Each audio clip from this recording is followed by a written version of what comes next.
دغه ښه اخلاق نه دي.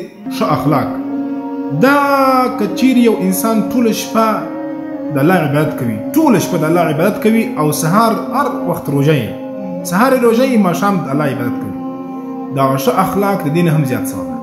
دا ښه اخلاق کول والا په ثواب کې دغسې دي لکه د عبادت ګزاره انسان. که چیرې قرآن هم وایي، روژې هم نیسي، عبادات هم کوي، لیکن بد اخلاقي کوي، دغه ستا عمل دا الله ته محبوب نه دی، د دې عمل د فایده نسته. بد اخلاقي دا هغه فعل دی، دا هغه کار دی چې انسان د الله او د الله د رسول نه لرې کوي.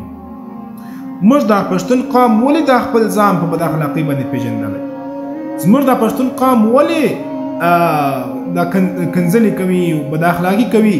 دغه کم څوک چې کنځلې کوي پر دې ټیک ټاک، پر دې سوشل میډیا باندې، او هغه کس ته موږ لایکونه ورکوو، موږ پر خاندو، هغه ته وخت ورکوو، کمنټونه ورکوو، ګفټونه ورته کوو.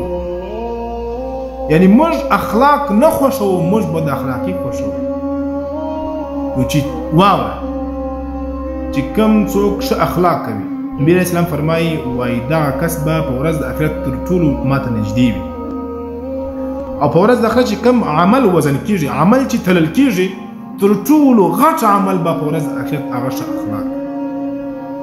او د صحابو د نبي علیه السلام څخه پوښتنه وکړه چې هغه کم عمل دی چې دا په وجه باندې موږ جنت ته ځو؟ نبي علیه السلام وفرمایل چې هغه ښه اخلاق. یعنې ښه اخلاق که چیرې چا کوئ، هغه کس به و جنت ته ځي.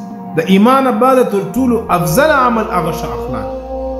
که چیرې نبي علیه السلام فرمایل چې د الله په نیز په دې انسانیت کې تر ټولو ښه انسان هغه دی چې هغه ښه اخلاق لري. اخلاق هغه پر موږ تاسو باندې لازم. اخلاق دا د